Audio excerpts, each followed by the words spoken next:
Elimination reaction अभी आप पढ़ेंगे, या इलेक्ट्रोफिलिक एडिशन रिएक्शन है, या न्यूक्लियोफिलिक सब्स्टिट्यूशन। और वो आपको कैसे पता चलेगा? आप बेटा उसके प्रोडक्ट को देखेंगे और देखेंगे कि कैसे प्रोडक्ट बना है, किस चीज़ ने किस चीज़ को रिप्लेस किया है, या कोई चीज़ ऐड हुई है, तो उस बेस पर बेटा आप बताएंगे, ठीक है? अच्छा बेटा, इसी तरीके से इस तरह क्वेश्चन को देख के मुझे आंसर सर बताइएगा। ये क्लास रिकॉर्ड हो रही है? जी बेटा हो रही है। इस क्वेश्चन का आंसर बताइएगा बेटा कि which of the compound shown have only one chiral carbon atom.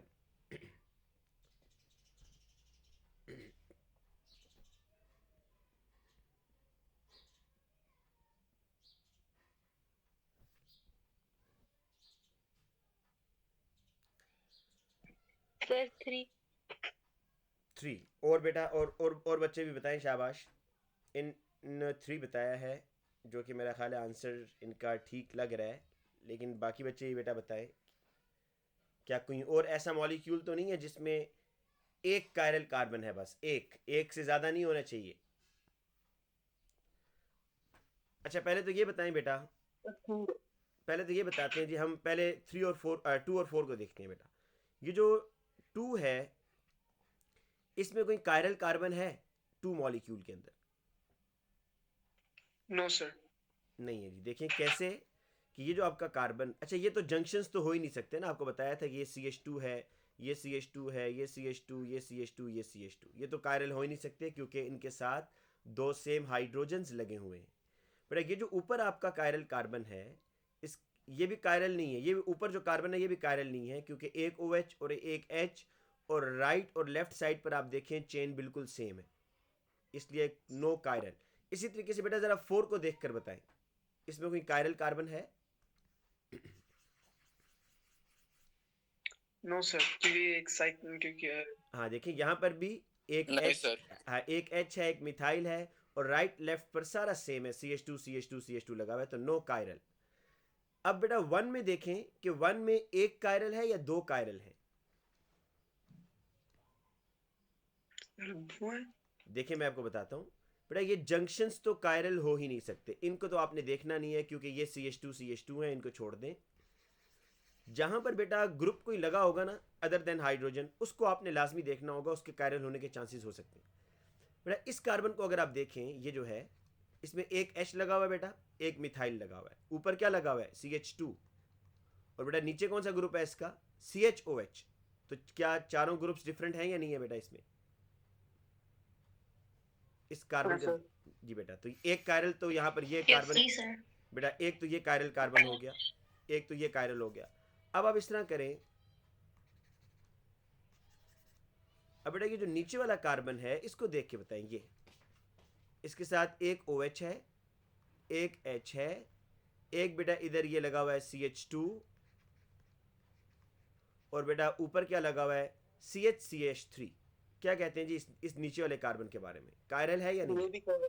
तो इसमें बेटा 2 कायरल हैं, वो आपसे एक कायरल का पूछ रहे हैं। अब जरा 3 पर आ जाएं। बेटा ये जंक्शंस तो कायरल होंगे नहीं, इनको तो आपने देखना ही नहीं है जी। क्या double bonded carbon atom chiral हो सकता है? जो कार्बन डबल बॉन्ड बना रहा होगा, कभी भी नहीं हो सकता, क्योंकि उसके 4 ग्रुप हो ही नहीं सकते, एक ही एटम से डबल बॉन्ड बना रहा है। तो बेटा अगर आप इसको देखें कि इस कार्बन के साथ एक मिथाइल है, एक H है। अच्छा अब आप इसके ऊपर आ जाएं, तो ये यहाँ क्या लगा हुआ है? CH2 लगा हुआ है।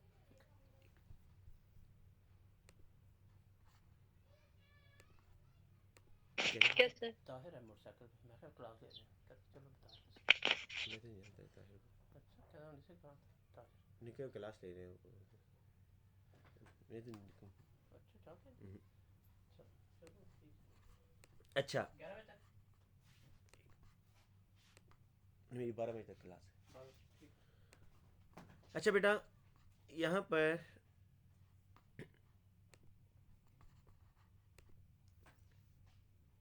अगर आप हम इस कार्बन की बात कर रहे थे बेटा, ये जो कार्बन है सर फिर इस, डी आंसर होगा। जी बेटा आप क्या कह रही हैं? सर मैं कह रही हूँ सिर्फ 3 ही आंसर है ना, जी फिर D 3 ही होगा। आंसर है बेटा, कि इस कार्बन के ऊपर देखें CH2 है, और आपके नीचे भी CH2 है, तो एक स्टेप बेटा फॉरवर्ड जाएं, देखें अगर इस कार्बन के ऊपर आपको CH2 और नीचे भी CH2 नज़र आ रहा है तो एक स्टेप फॉरवर्ड जाकर देखें, इस CH2 से आगे C डबल बॉन्ड O लगा हुआ है, जबकि इस CH2 से आगे फिर CH2 लगा हुआ है, CH2 लगा हुआ है। तो इसलिए बेटा इसमें आपका एक कायरल कार्बन है। ठीक है, ये बेटा मैं आपको जो है ना MCQs, ये इसमें सोल्यूशन भी साथ में ही है, ये मैं आपको सेंड करूँगा क्लास के बाद। आप इसको पहले कोशिश कीजिएगा, ख़ुद देख लें, अगर कोई इसमें फिर भी प्रॉब्लम हुआ तो मुझसे आप बेटा इसको डिस्कस कीजिएगा। ठीक है, ये क्लास के बाद ना मैं आप लोगों को सेंड कर देता हूँ, MCQs हैं ये। सर जी बेटा, मैंने भी आपको कुछ MCQs व्हाट्सएप किए थे क्लास में, आप उनको भी सॉल्व कर देंगे? जी बेटा, चले वो भी पहले हम आगे पढ़ लेना, फिर उसके बाद क्लास के आखिर में मैं उसको सेंड कर दूँगा। अच्छा बेटा, आज का जो हमारा टॉपिक है वो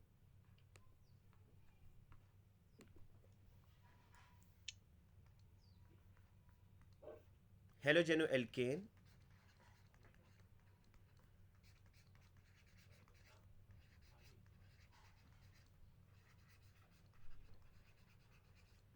हेलोजेनो एल्केन है जी।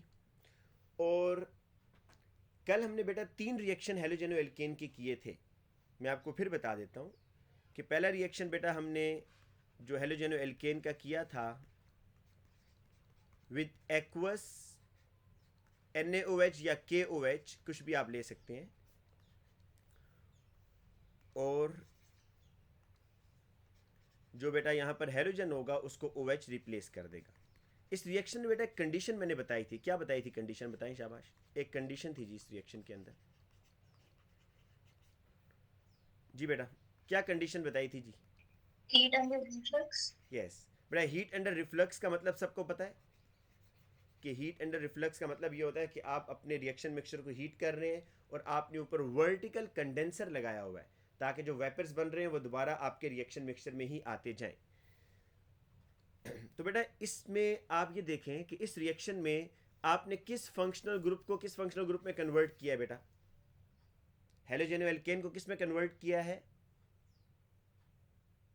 अल्कोहल में। तो बेटा ये कन्वर्जन याद रखिएगा, ये फंक्शनल ग्रुप कन्वर्जन, कि जब भी आपने हेलोजेनो एल्केन को अल्कोहल में कन्वर्ट करना होगा तो आप एक्वस KOH या एक्वस NaOH या कोई भी जो सॉल्युबल मेटल हाइड्रोक्साइड होगा उसके साथ रिएक्शन करवाएंगे, हीट अंडर रिफ्लक्स। इस रिएक्शन का बेटा मैकेनिज्म हम बहुत डिटेल में भी देखेंगे। इस रिएक्शन को बेटा वो एग्जाम में ऐसे भी लिख सकता है, तो इसमें आपको पता होना चाहिए कि ये उसने आयोनिक इक्वेशन लिखी है बेटा। सिर्फ क्या करेगा, मेटल का पॉजिटिव चार्ज उसने हटा दिया है, मेटल जो है वो बेटा दोनों साइड से कट कर देगा। तो इस तरीके से बेटा आपको वो लिख कर दे सकता है। ठीक है, ये केस में OH जो है ये बेसिकली अल्कली से आ रहा है और ये OH इस Br को रिप्लेस करेगा। बेटा दूसरा रिएक्शन जो हमने किया था कल, बेटा एक और मेथड भी आपको बताया था जिसमें हेलोजेनो एल्केन की हाइड्रोलिसिस हो रही थी और हेलोजेनो एल्केन अल्कोहल में कन्वर्ट हो रहा था। जी बेटा, कौन सा रिएक्शन था वो जिसमें हेलोजेनो एल्केन की हाइड्रोलिसिस हो रही थी और वो अल्कोहल में कन्वर्ट हो रहा था? किससे रिएक्शन करवाएं? सर वाटर के साथ है। वाटर के साथ है जी, H2O। बेटा H2O में भी आप हीट अंडर रिफ्लक्स करेंगे, हीट अंडर रिफ्लक्स, तो क्या होगा बेटा, ये जो यहाँ से OH है ये इस Br को रिप्लेस कर देगा। अच्छा बेटा मुझे एक और चीज़ बताएं कि अगर मैं आपसे ये पूछूं इन दोनों रिएक्शन के बारे में, एक बेटा ये जो रिएक्शन है ये मतलब फर्स्ट 2 रिएक्शंस तो एक जैसे हैं ना, अगर मैं आपसे इन दोनों रिएक्शन की स्पीड के बारे में पूछूं कि कौन सा रिएक्शन फास्ट होगा, फर्स्ट वन या सेकंड वन, बेटा ये बताएं जरा। जी बेटा शाबाश, ये बताइएगा कि कौन सा रिएक्शन फास्ट होगा।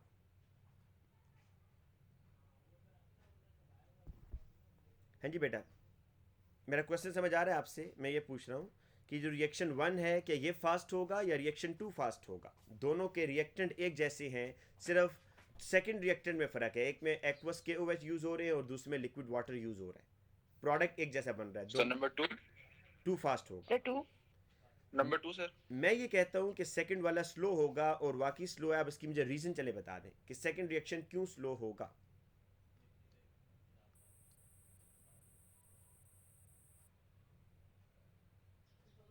सर इसके अंदर OH पार्शियल बॉन्ड नेगेटिव है, OH क्या है? पार्शियली नेगेटिव, और दूसरे में फुली नेगेटिव है। तो इससे क्या फर्क पड़ेगा जी? सर वो बॉन्ड लेंथ वाली बात तो नहीं है? बेटा आप सोचें, ये जो जिस स्टूडेंट ने बताया ना पार्शली नेगेटिव और कंप्लीट नेगेटिव, लेकिन उसको थोड़ा सा मज़ीद वो करें बेटा। अब देखें, आधी रीज़न ठीक बताई है। ये जो पोटाशियम हाइड्रोक्साइड है ना बेटा, जब आप इसको वाटर में डिज़ोल्व करते हैं तो वाटर ही इसका बॉन्ड तोड़ देगा, K पॉजिटिव और OH नेगेटिव। तो अब होना क्या है कि सिर्फ इस OH ने इस Br को रिप्लेस करना है। लेकिन वाटर के केस में बेटा क्या होगा, क्योंकि वाटर तो आयंस की फॉर्म में नहीं होता, मॉलिक्यूल की फॉर्म में होता है, तो हीट क्या करेगी बेटा? हीट इस वाटर के अंदर ये जो बॉन्डिंग है इसको ब्रेक करेगी। पहले आपको बॉन्ड ब्रेक करना पड़ेगा किस किस के दरमियान? H और OH के दरमियान। पहले इसके दरमियान बॉन्ड ब्रेक होगा और फिर ये OH क्या करेगा जी? इसको रिप्लेस करेगा। तो मुझे ये बताएं कि ज़्यादा टाइम कंज्यूमिंग कहाँ पर है? ऊपर वाले रिएक्शन में तो ऑलरेडी वाटर ने बॉन्ड ब्रेक कर दिया है जो ही आपने इसको डिज़ोल्व किया है, लेकिन नीचे वाले रिएक्शन में पहले बॉन्ड ब्रेक होगा H और OH के दरमियान, तब इसकी बेटा रिप्लेसमेंट होगी, Br को OH रिप्लेस करेगा। तो बताएं कहाँ पर रिएक्शन फास्ट होना चाहिए, कहाँ स्लो होना चाहिए जी?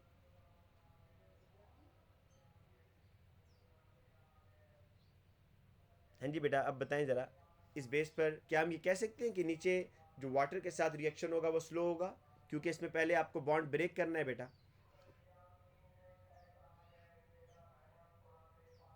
सर वाटर के अंदर रिएक्शन नहीं हो रहा, उसको क्यों ब्रेक करना पड़ेगा? देखे ना, Br को कौन रिप्लेस कर रहा है? OH negative ion. लेकिन OH तो यहाँ पर वाटर के साथ उसका इस तरह बॉन्ड बना हुआ ना H के साथ, ऐसे। तो पहले H और OH के दरमियान बॉन्ड ब्रेक होना चाहिए, तब जाकर OH Br को रिप्लेस करेगा बेटा, या नहीं? Yes sir. लेकिन अगर आप ऊपर देखें बेटा, ऊपर तो जो ही आप KOH को वाटर में डालेंगे तो वाटर इसका बॉन्ड खुद ही ब्रेक कर देगा OH का, आपको हीट वगैरह देने की जरूरत नहीं है। तो इस वजह से सर वो KOH वाला रिएक्शन ज़्यादा फास्ट होगा। ज़ाहिर बात है ये रिएक्शन फास्ट होगा, ठीक है, क्योंकि यहाँ पर पहले बॉन्ड ब्रेकेज होगी, देन बॉन्ड फॉर्मेशन होगी। KOH के अंदर तो बॉन्ड ब्रेकेज पहले से हुई है, वाटर ने ही कर दी है, सिर्फ यहाँ पर बॉन्ड फॉर्मेशन होना है कार्बन और OH के दरमियान। और दूसरी चीज़ बेटा, जो स्टूडेंट ने पहले मुझे आंसर दिया है कि ये जो है ना बेटा, ये स्ट्रॉन्गर न्यूक्लियोफाइल है। OH के ऊपर देखें कंप्लीट नेगेटिव है, और जो वाटर के अंदर जो आपको OH यहाँ नज़र आ रहा है वो स्लाइटली नेगेटिव है। तो ये वीकर न्यूक्लियोफाइल होने की वजह से टाइम लेगा रिएक्शन के होने में। अब बेटा हम आगे चलते हैं। ये तो हमने कल सारी बातें की थी, बेटा आज मुझे ये एक और रिएक्शन मैं पहले आपसे पूछ लूँ। अगर मैं हेलोजेनो एल्केन के अंदर एक कार्बन की स्ट्रेंथ, एक कार्बन को बढ़ाना चाहता हूँ, फिर मुझे क्या करना होगा?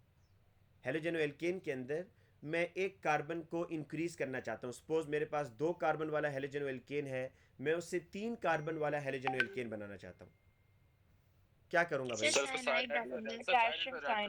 जी बेटा, ये अब याद रखिएगा कि जब भी आपने अपने कार्बन चेन की लेंथ को इंक्रीज करना हो, CH3 CH2 Br plus KCN, उसको बेटा KCN से रिएक्शन करवाएंगे।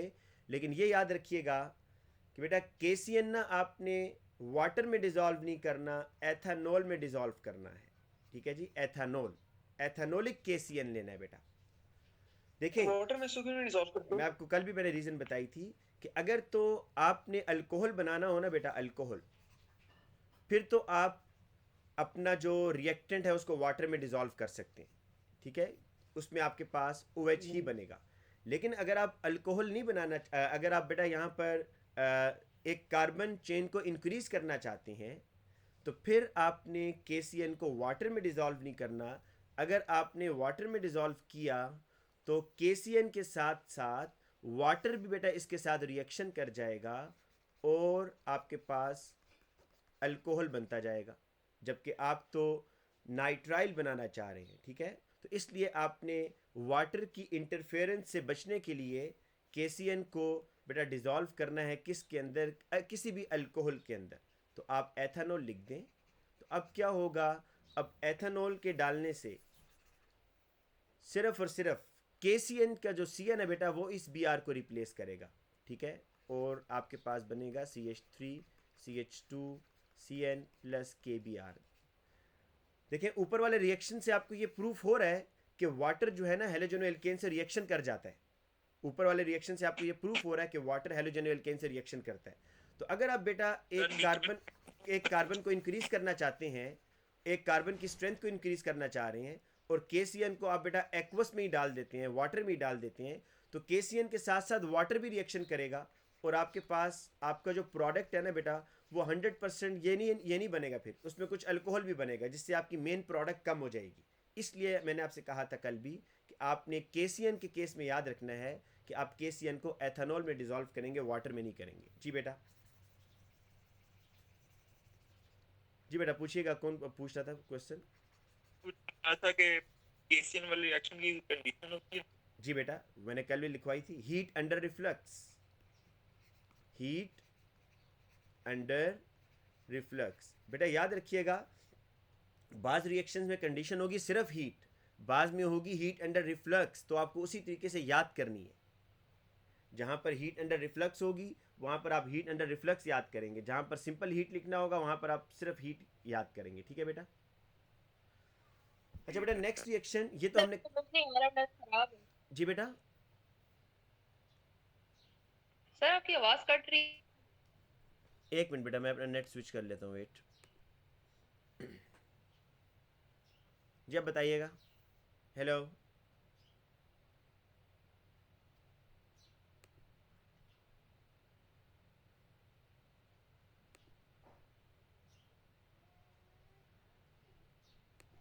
जी बेटा मेरी आवाज़ आ रही है? Yes sir.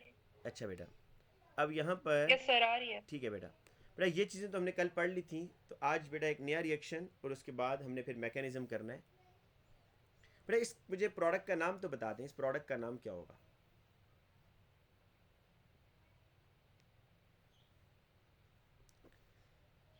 देखिए इसके अंदर आपको मैंने फंक्शनल ग्रुप बताया था कि जब भी बेटा CN जो है ना, याद रखिएगा जी बेटा, जब भी CN कार्बन के साथ अटैच हो जाए तो इसको नाइट्राइल बोलते हैं, फिर सायानाइड नहीं बोलते। यहाँ पर तो इसको आप बोलेंगे पोटाशियम सायानाइड, क्योंकि ये CN कार्बन के साथ अटैच नहीं है। लेकिन जब भी CN बेटा कार्बन के साथ अटैच हो तो इसको बोलते हैं नाइट्राइल, तो इसका नाम होगा प्रोपेन नाइट्राइल। 3 कार्बन है बेटा, 1 2 3, तो प्रोपेन नाइट्राइल। अच्छा बेटा नेक्स्ट रिएक्शन और उसके बाद फिर हमने मैकेनिज्म करना है। Reaction of halogeno alkane with ammonia. बेटा जरा देखिएगा अमोनिया के साथ क्या रिएक्शन होगा जी। आप सबको पता है ना बेटा ammonia is a gas, ammonia gas है, तो जाहिर बात है गैस के साथ तो हम रिएक्शन नहीं करेंगे, इस गैस को किसी चीज में डिसॉल्व करवाएंगे। सर जी बेटा, जी बेटा क्या पूछ रहे हैं? सर सब्स्टिट्यूशन रिएक्शन है बेटा हेलोजेनो एल्केन आपको अभी जो हम ये जितने वाला रिएक्शन सब्स्टिट्यूशन करेंगे वाला है। जी अभी आप देखिएगा, दिस इज सब्स्टिट्यूशन बेटा, ये सब्स्टिट्यूशन है बिल्कुल। ओके ये बेटा आपके पास है NH3। इस रिएक्शन में बेटा आपने हीट अंडर रिफ्लक्स नहीं करना, सिर्फ आपने यहाँ पर हीट लिखना है कि आप हीट दे रहे हैं, नॉट अंडर रिफ्लक्स। उसकी रीज़न मैं आपसे पूछूंगा क्यों, और बेटा आप प्रेशर देंगे, एक स्पेसिफिक प्रेशर होगा। मुझे बताएं कि यहाँ पर हीट अंडर रिफ्लक्स मैंने क्यों नहीं लिखा बेटा?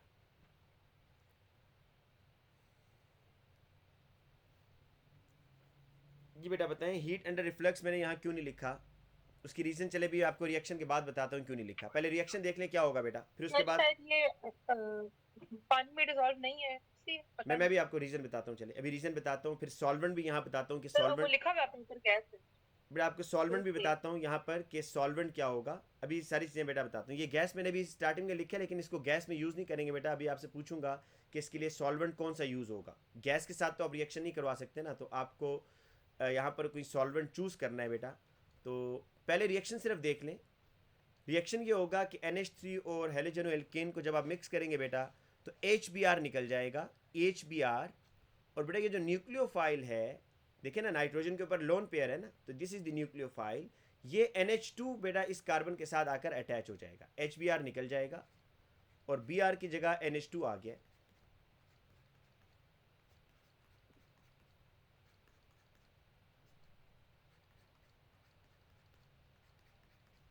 सर इसमें हीट एंड रिफ्लक्स नहीं होती?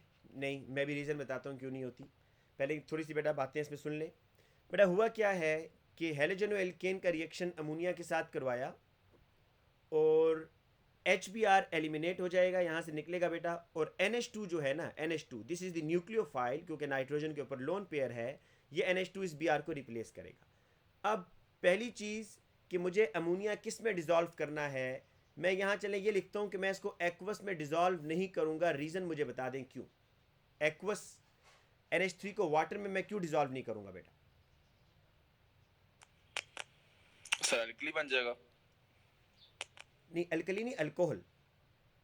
Alcohol, sorry sir. हाँ बेटा, अगर मैंने अमोनिया को वाटर में डिज़ोल्व करवाया, क्योंकि मैं तो ये कंपाउंड चाह रहा हूँ ना कि जिसमें कार्बन नाइट्रोजन सिंगल बॉन्ड हो, अगर मैंने अमोनिया को वाटर में डिज़ोल्व करवाया तो वाटर भी इसके साथ बेटा रिएक्शन कर जाएगा, किसके साथ? इस हेलोजनो एल्केन के साथ, और आपके पास क्या बन जाएगा यहाँ पर बेटा?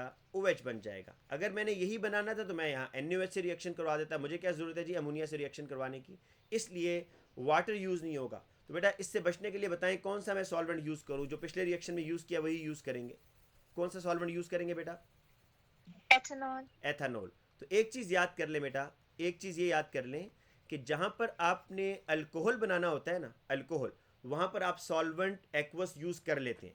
लेकिन जहाँ पर आपने अल्कोहल के अलावा कुछ और बनाना है, जिस तरह प्रोपेन नाइट्राइल बनाना था और यहाँ पर ये बनाना था, तो फिर आप जो सॉल्वेंट यूज़ करेंगे वो एथेनॉल यूज़ करेंगे। अब बेटा मुझे ये बताएं कि हीट अंडर रिफ्लक्स में अगर करता तो हीट के देने से बेटा यहाँ पर थोड़ी सी हीट आपने देनी है। हीट अंडर रिफ्लक्स के देने से क्या कंडेंसर इस काबिल है कि वो अमोनिया को लिक्विफाई कर दे बेटा? दोबारा, It's 11 o'clock. बेटा क्या अमोनिया को लिक्विफाई करना आसान काम है?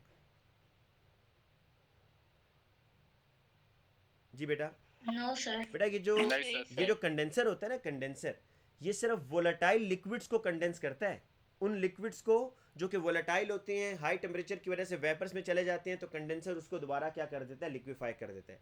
लेकिन अमोनिया तो गैस है रूम टेम्परेचर पर, इसको लिक्विफाई करने के लिए तो बहुत ज़्यादा टेम्परेचर ड्रॉप करना पड़ता है, बहुत हाई प्रेशर देना पड़ता है, इसलिए यहाँ पर रिफ्लक्स नहीं कर सकते। अगर आपने बहुत ज़्यादा हीट की तो आपकी अमोनिया बाहर निकल जाएगी। तो आप स्मॉल हीट करते हैं और ज़्यादा प्रेशर देते हैं ताकि इनका आपस में ज़्यादा कोलिजन हो, ठीक है। अब आ जाते हैं बेटा इसके प्रोडक्ट के नाम की तरफ। मुझे कोई बच्चा बता सकता है यहाँ फंक्शनल ग्रुप क्या है जी?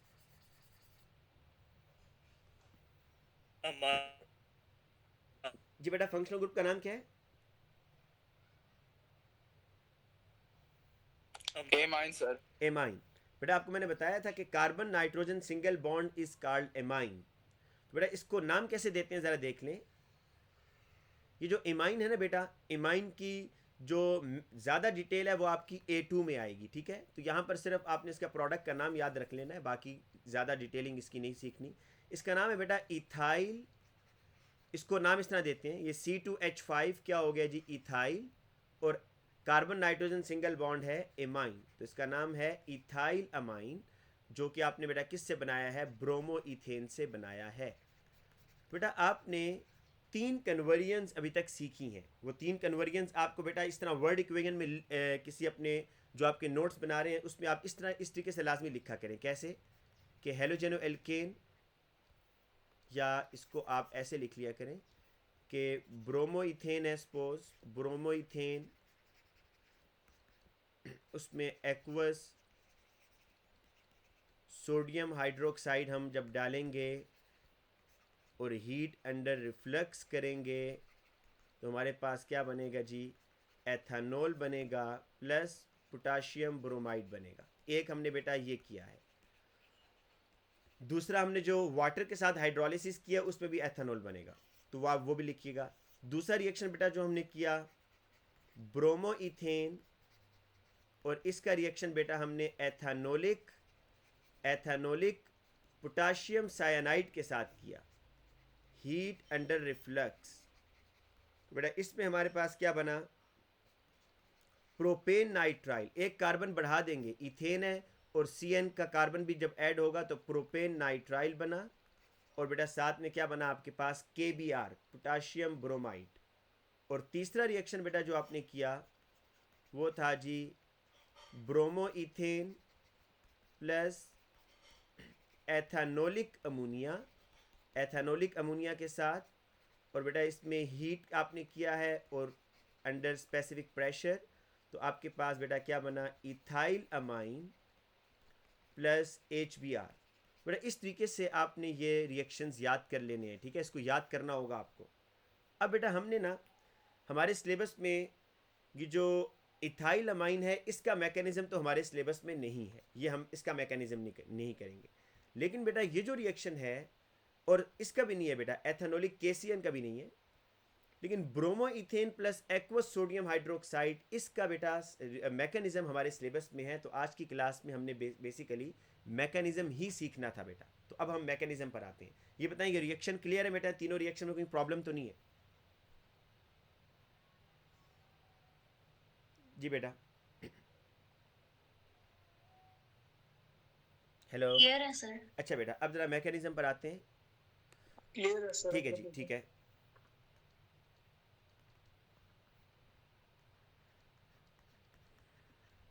सर आप क्लास रिकॉर्ड करें। जी बेटा, क्लास रिकॉर्ड हो रही है। एक दफ़ा बेटा फिर बता दें क्या प्रोडक्ट बनेगा जी?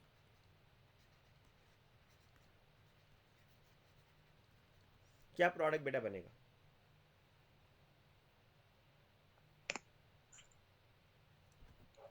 इथेनॉल। जी बेटा। और कोई बच्चा मुझे इस रिएक्शन का सर बेटा, इसके साथ कोई सर इसके साथ कोई एसिड बनेगा?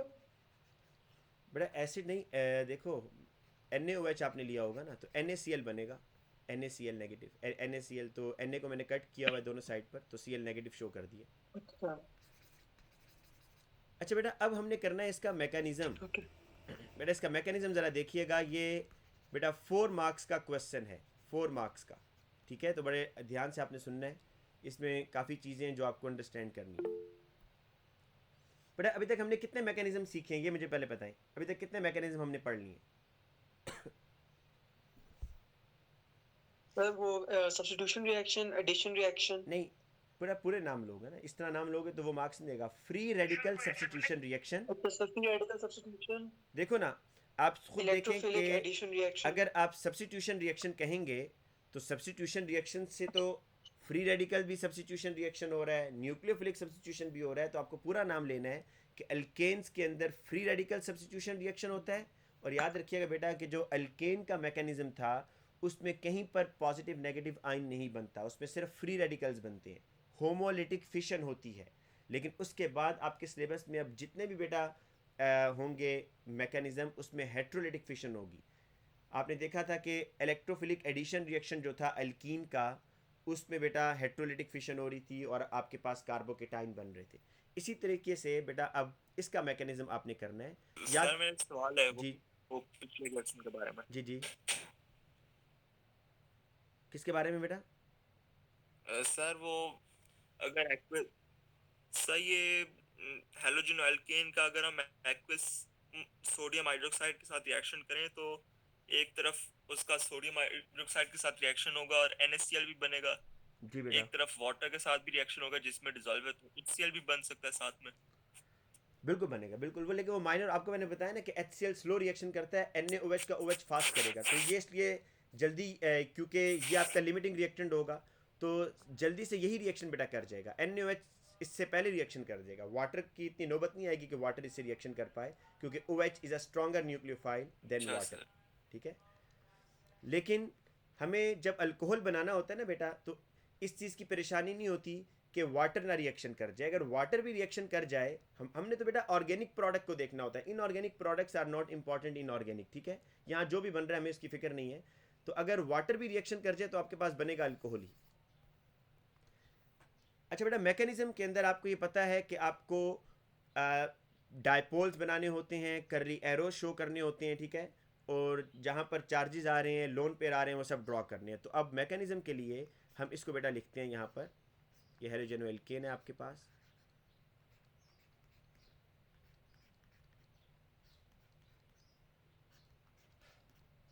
बेटा बताएं जी पोल्स कहाँ पर बनेंगे, डायपोल्स यहाँ कहाँ बनेगा?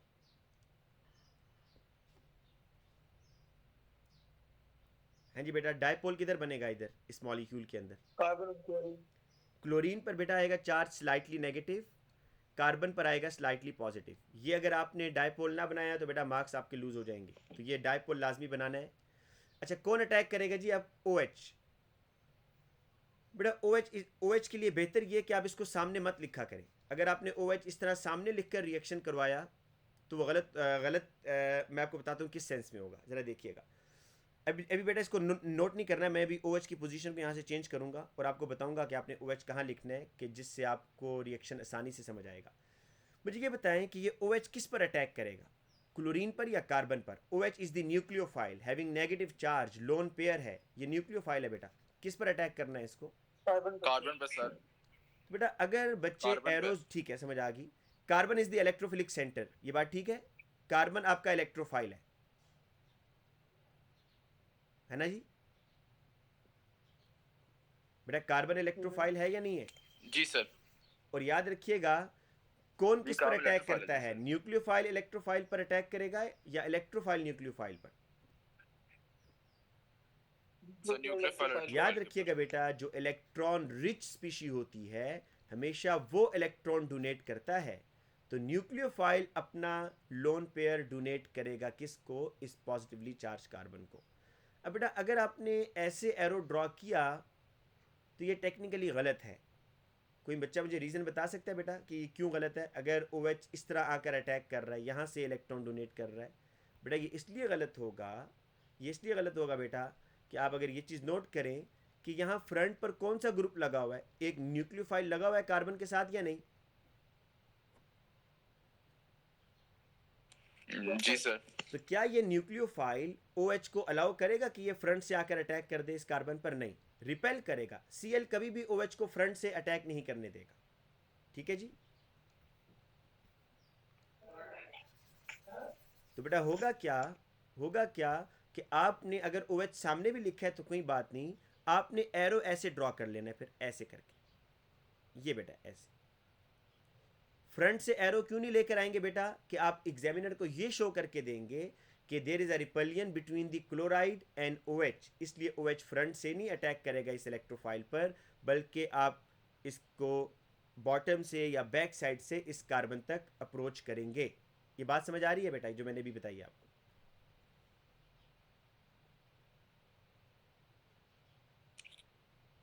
जी बेटा ये बात समझ आई है आपको जो मैंने बताई है? तो है कि जी बेटा सर इस राउट में भी तो OH क्लोराइड के आसपास से गुजर रहा है, तो रिपल्शन तो होएगी। नहीं बेटा कहाँ होगी? देखिए ना, अगर ये बॉटम से अटैक कर रहा है,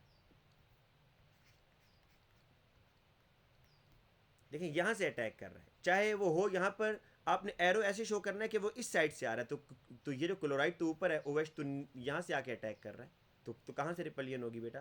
रिपल्लियन तो उस सूरत में होती ठीक है सर। कि अगर आप OH को ऐसे लेके जाते। आपने पहले उसका बनाया हुआ था। नहीं बेटा उस सूरत में भी नहीं होगी, देखो ना उस सूरत में भी नहीं होगी, क्योंकि एरो तो आपने वो तो मैंने उसकी पोजीशन यहाँ ऐसी लिखी हुई है ना, पोजीशन इधर है, लेकिन वो जा तो यहाँ से रहा है बेटा, सामने से तो नहीं जा रहा ना।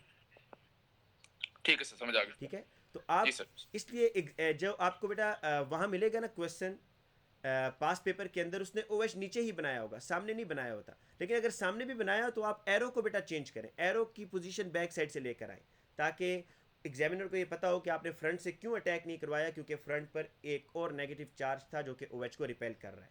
तो बेटा ये OH जो है इसका एरो कहाँ से स्टार्ट करेंगे? फ्रॉम द लोन पेयर बेटा, नेगेटिव चार्ज से एरो स्टार्ट नहीं करना, लोन पेयर से स्टार्ट करना है। अब एक और चीज़ भी नोट करें, ऊपर जो मैंने रिएक्शन लिखा था इस OH के अंदर मैंने लोन पेयर नहीं बनाया बेटा, क्योंकि ये मैकेनिज्म नहीं था। मैकेनिज्म के अंदर लोन पेयर और ये करली एरोज ड्रॉ करना मस्ट होता है, लेकिन ये बात जहन में रखें कि जो सिंगल स्टेप रिएक्शन होते हैं, अगर वहाँ पर कहीं आयन बन रहा है तो वो नेगेटिव चार्ज आप डालेंगे, ठीक है? मैं तो आपको ये रिकमेंड करूंगा, यहाँ पर भी अगर आप लोन पेयर डाल दें तो मार्क्स आपके नहीं काटेगा। लोन पेयर आप अपनी हैबिट बना लें कि हर नेगेटिव चार्ज के साथ डाल दिया करें, ठीक है। तो अब बेटा क्या होगा, अब ज़रा देखिएगा कि जब OH ने अटैक किया है इस कार्बन के ऊपर, बेटा मुझे ये बताएं इस पूरे मॉलिक्यूल में सबसे वीकर बॉन्ड कौन सा है? चलें ये बताएं जी, इस पूरे मॉलिक्यूल में वीकर बॉन्ड कौन सा है?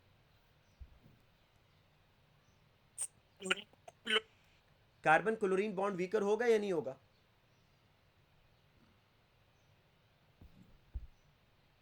जी बेटा, कार्बन क्लोरीन बॉन्ड वीकर होगा?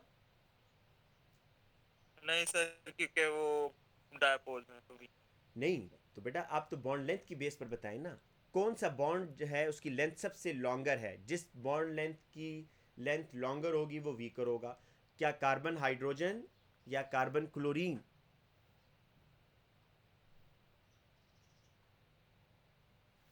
ज्यादा बॉन्ड लेंथ होगी तो उसमें से वो ज्यादा वीकर होगा।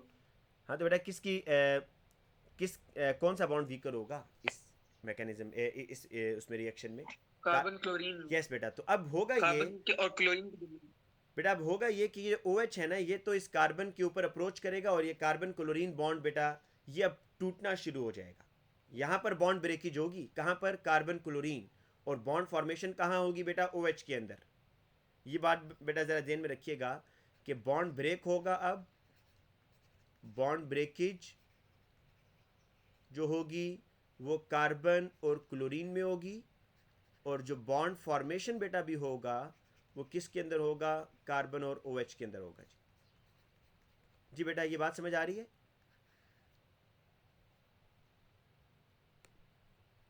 बेटा मुझे बताएं, मेरी आवाज़ आ रही है? आपने एरो क्लोरीन पे क्यों नहीं लगाई? अच्छा, एरो क्लोरीन पर क्यों नहीं लगाई? बेटा इसलिए नहीं लगाई सर डिले है। अच्छा, मेरी आवाज़ क्लियर नहीं आ रही? वेट अ मिनट बेटा, 1 मिनट सिर्फ वेट करें। सर मुझे तो आ रही रही आवाज़ बेटा, ताकि मैं नेट दूसरे पे स्विच कर लूँ अगर। सर आ रही है, सही आ ठीक रही है, है। ठीक है बेटा। यहाँ पर अभी ये क्लोरीन वाला एरो तो मैं भी ड्रॉ करूँगा, मैं सिर्फ अभी इसका अटैक शो कर रहा हूँ बेटा कि न्यूक्लियोफाइल ने इलेक्ट्रोफिलिक कार्बन के ऊपर अटैक किया है।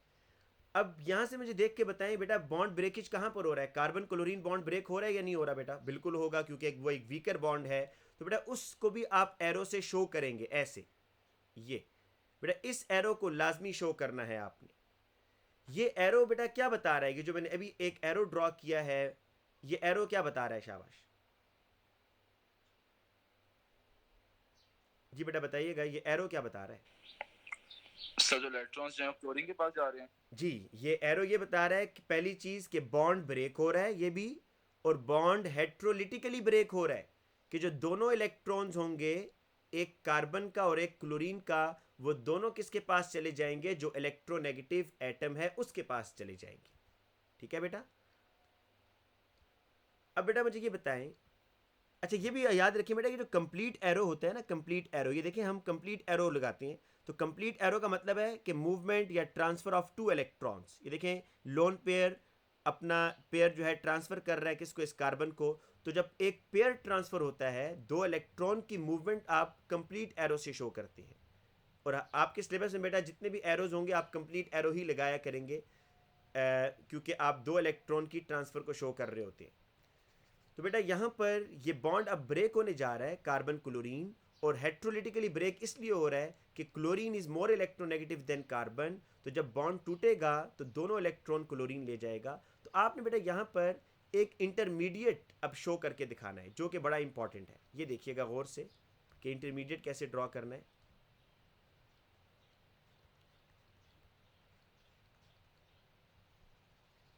ये स्टेप सबसे इंपॉर्टेंट है बेटा।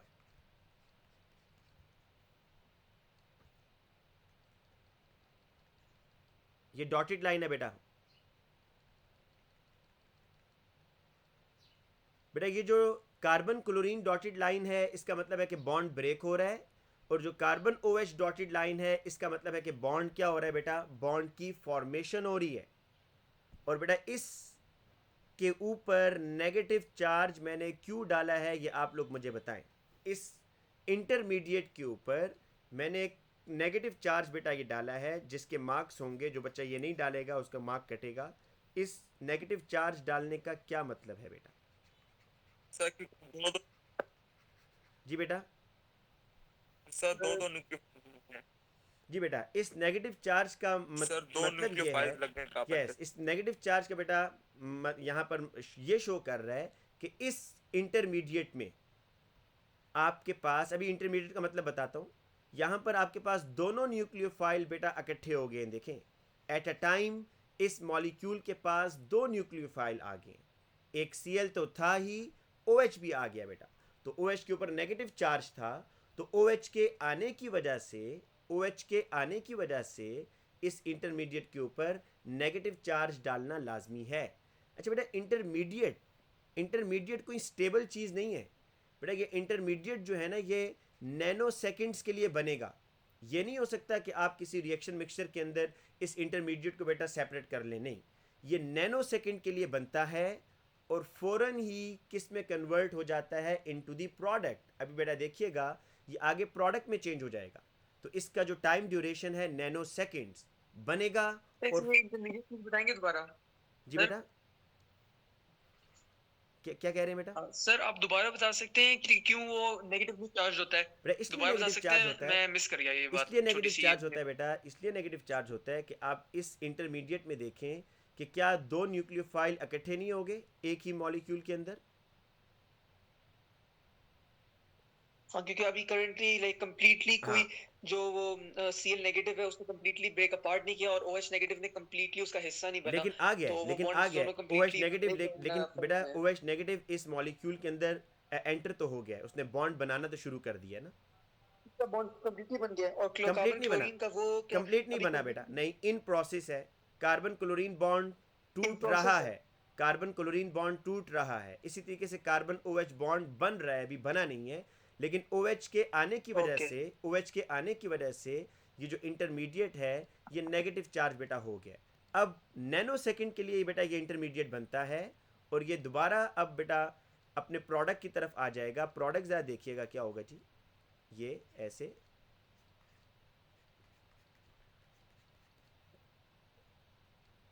ये बेटा आपके पास प्रोडक्ट बन गया जी ऐसे, और Cl नेगेटिव बेटा निकल गया। ठीक है जी। अच्छा बेटा, अब यहाँ पर अगर आप लोन पेयर ड्रॉ ना भी करें ना तो मार्क्स नहीं कटेंगे, लेकिन मैं फिर भी ड्रॉ कर रहा हूँ क्योंकि आप एक अपनी हैबिट बना लें कि जहाँ पर नेगेटिव चार्ज डालें वहाँ लोन पेयर ड्रॉ कर दें। लेकिन आप में से कोई बच्चा मुझे रीज़न बता सकता है कि यहाँ पर अगर लोन पेयर ड्रॉ ना भी करें तो मार्क्स क्यों नहीं कटेंगे? इसलिए नहीं कटेंगे बेटा कि लोन पेयर को ड्रॉ उस वक़्त किया जाता है कि जब आपने न्यूक्लियोफाइल का अटैक शो करना हो कि न्यूक्लियोफाइल इलेक्ट्रोफाइल पर अटैक कर रहा है, वहाँ पर लोन पेयर शो करना मस्ट होता है। मैं आपको इसलिए बता रहा हूँ कि जब आप मार्किंग स्कीम में देखेंगे तो वो क्लोराइड के ऊपर लोन पेयर नहीं डालता बेटा, ठीक है। तो उसके ना डालने की रीज़न ये होती है कि ये तो अब लीविंग ग्रुप है, ये तो चला गया है बेटा। जो ग्रुप चला जाता है ना उसको बोलते हैं लीविंग ग्रुप, तो इसको बोलते हैं LG, leaving group.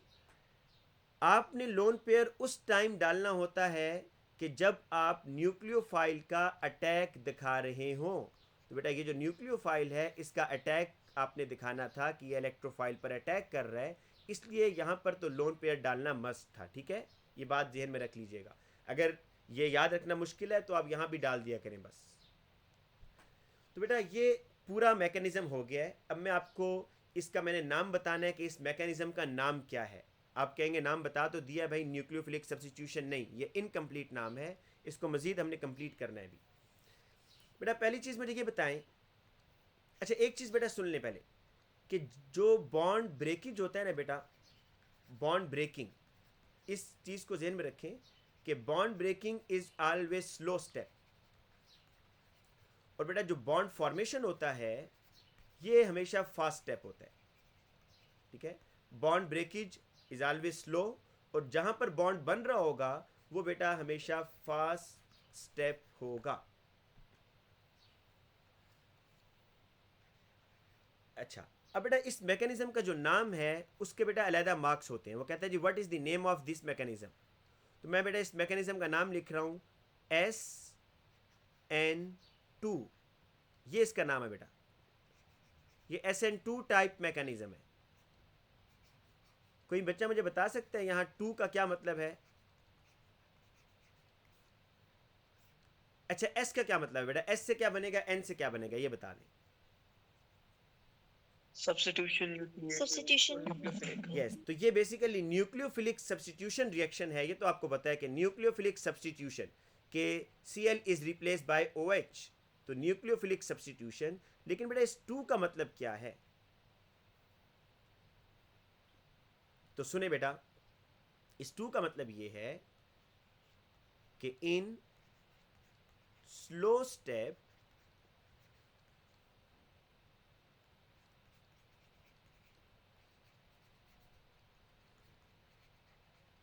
two substances are involved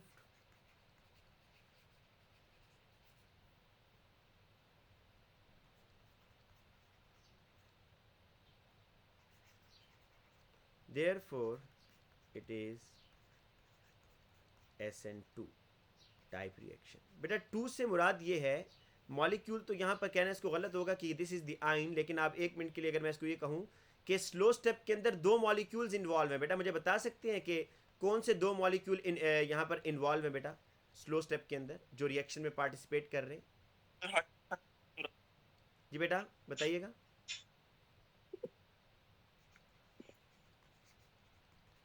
जी बेटा कौन से 2 यहाँ पर स्पीशीज इन्वॉल्व हैं? Carbon and chlorine. नहीं बेटा, नहीं मॉलिक्यूल्स अगर आप बात करें तो एक मॉलिक्यूल तो बेटा आपका हेलोजेनोएल्केन है। एक मॉलिक्यूल इस रिएक्शन में कौन इन्वॉल्व है? हेलोजेनोएल्केन। और दूसरा बेटा जो आपका कंपाउंड है वो कौन सा है? NaOH। तो कितने कंपाउंड्स बेटा इसमें इन्वॉल्व हैं? 2 स्लो स्टेप के अंदर। तो इसलिए यहाँ ये 2 ये बता रहा है, 2 ये शो कर रहा है कि स्लो स्टेप के अंदर 2 सब्सटेंसेस या 2 स्पीशीज आर इन्वॉल्व। 2 स्पीशीज कौन सी हैं बेटा? 2 स्पीशीज मैं यहाँ लिख देता हूँ। एक बेटा आपका OH इन्वॉल्व है और बेटा दूसरा जो है ना आपका हेलोजेनोएल्केन इन्वॉल्व है। ये इसलिए बेटा इंपॉर्टेंट है कि अभी लेकिन मैं सर जी बेटा वो हमने जो पहले फ्री रेडिकल सब्स्टिट्यूशन रिएक्शन पढ़ा तो उसमें भी तो 2 मॉलिक्यूल इन्वॉल्व वहाँ होते नहीं हैं, बताते बेटा, तो मैं आपको उसमें बताता इसमें क्या हूँ, फर्क? मैं आपको बताता हूँ, इससे कोई फ़र्क नहीं पड़ता। अभी मैं आपको एक और मैकेनिज्म करवाऊंगा जो कि टर्शरी हेलोजेनोएल्केन का होगा। ये कौन सा हेलोजेनोएल्केन है मुझे बताइएगा ज़रा। प्राइमरी है, सेकेंडरी है, टर्शरी है? Its primary, secondary, tertiary. Primary primary. Hydrogen है सर। हाँ ये प्राइमरी है बेटा। ये इसलिए यहाँ पर ये साथ ने पूछा है क्वेश्चन, किसने पूछा है बेटा? सर मेरा भी एक सवाल है बेटा एक मिनट, सर, पहले मुझे बेटा उसका है- आंसर देने दें। बेटा मुझे उसका आंसर देने दें पहले। ये क्वेश्चन किसने पूछा है बेटा? SN2 वाला कि 2 आपने फ्री रेडिकल में क्यों नहीं कहा? मैंने पूछा था बेटा सर। नाम तो बता दो। साद अहमद। साथ बेटा ये इसलिए इम्पॉर्टेंट है कि जब मैं आगे आपको टर्शरी मतलब टर्शरी हेलोजेनोएल्केन के रिएक्शन करवाऊंगा ना टर्शरी के, तो उसका मैकेनिज्म इस मैकेनिज्म से डिफरेंट है और टर्शरी वाले जो हैं बेटा वो SN1 देंगे। इसलिए यहाँ पर ये बताना लाजमी है कि जो ये मैंने भी आपको नीचे नोट लिखवाना है कि जो प्राइमरी हेलोजेनोएल्केन है बेटा, प्राइमरी हेलोजेनोएल्केन, बल्कि नोट लिख लें कि जो प्राइमरी हेलोजेनोएल्केन है, इसको बेटा ये नोट सब बच्चे लिख लें पहले कि प्राइमरी हेलोजेनोएल्केन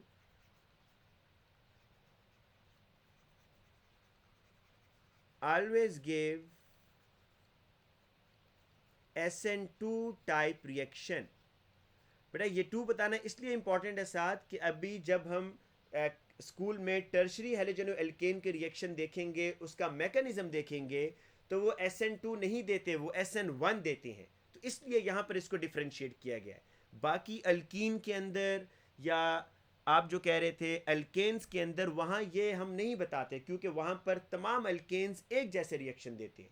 तमाम अल्कीन्स के बेटा जो मैकेनिज्म है वो सेम है, लेकिन हेलोजेनोएल्केन के अंदर जब हम टर्शरी पर पहुंचेंगे तो मैं आपको बताऊंगा कि टर्शरी हेलोजेनोएल्केन इस मैकेनिज्म को फॉलो नहीं करते, वो एक डिफरेंट मैकेनिज्म को फॉलो करते हैं। इसलिए यहाँ पर बेटा ये डिफरेंशिएट करना लाजमी है SN2 और SN1। अभी SN1 पर हम नहीं आए, वो हम बाद में आएंगे, लेकिन ये नोट बेटा लिख लें, ये नोट बड़ा इंपॉर्टेंट है कि primary halogen alkane always give SN2 type reaction. हाँ जी जुहेब, अब आप बेटा क्वेश्चन पूछ लो। सर आपने लिखा हुआ है in slow step 2 substances are involve. Slow step तो लेकिन बॉन्ड ब्रेकिंग है, इसमें OH नेगेटिव बॉन्ड ब्रेकिंग में कैसे इन्वॉल्वड है? OH तो बॉन्ड ब्रेक नहीं बेटा, कार्बन क्लोरीन बॉन्ड ब्रेक हो रहा है ना बेटा। हाँ मतलब लेकिन slow step is bond breaking, तो इसमें OH कैसे इन्वॉल्व हो सकता है स्लो स्टेप में? बेटा OH तो इन्वॉल्व नहीं है, कार्बन क्लोरीन बॉन्ड ब्रेक हो रहा है, जिसकी वजह से हम इसको स्लो स्टेप कह रहे हैं। इस पूरे मैकेनिज्म में कहीं बॉन्ड ब्रेक हो रहा है या नहीं हो रहा बेटा?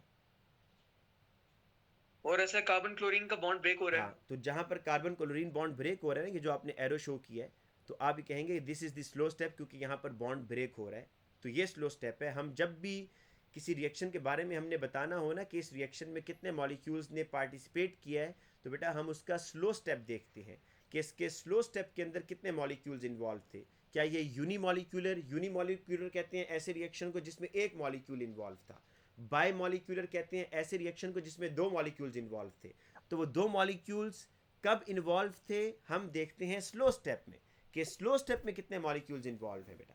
तो जितने मॉलिक्यूल्स स्लो स्टेप के अंदर बॉन्ड ब्रेकिंग वाले स्टेप के अंदर इन्वॉल्व होंगे, उस बेस पर हम उस मॉलिक्यूल को उस रिएक्शन को नाम देते हैं कि ये यूनिमॉलिक्यूलर है, मतलब ऐसा रिएक्शन है जिसमें एक मॉलिक्यूल इन्वॉल्व था। ये बाय मॉलिक्यूलर रिएक्शन है, मतलब ऐसा रिएक्शन है जिसमें दो मॉलिक्यूल इन्वॉल्व थे। तो इस रिएक्शन में जो बॉन्ड ब्रेक हो रहा है बेटा जिस स्टेप के अंदर, उसमें दो मॉलिक्यूल्स इन्वॉल्व हैं, एक हेलोजनोएल्केन और दूसरा बेटा हमारा एक कंपाउंड NaOH इन्वॉल्व है। इसलिए मैंने इसको कहा है कि ये SN2 है, कि इसमें 2 स्पीशीज आर इन्वॉल्व। अच्छा सर, SN2 ये हमेशा होता है यानी उनके लिए, यानी जो सेकेंडरी हैलोजन नहीं बेटा, मैंने गौर से देख लो, प्राइमरी के लिए लिखा है, सेकेंडरी कहाँ से आप कह रहे हो? ओके सॉरी, हाँ अच्छा बेटा, अब प्राइमरी के लिए, अब जब भी आपको प्राइमरी हेलोजनोएल्केन बेटा नजर आएगा तो आपने कहना है कि ये SN2 टाइप रिएक्शन देंगे। फॉर एग्जांपल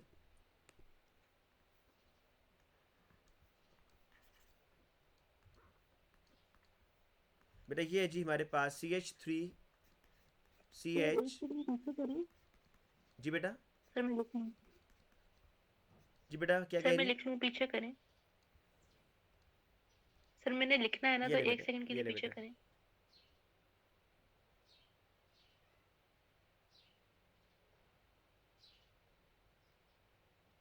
सर ठीक है। अच्छा बेटा, अब अगर वो आपको इस तरह का एक मॉलिक्यूल दे दे,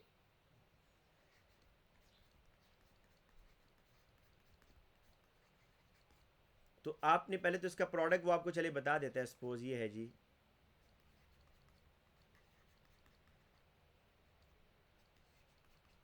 और आपसे पूछता है बताएं जी कि ये जो रिएक्शन है ये किस मैकेनिज्म को फॉलो करेगा।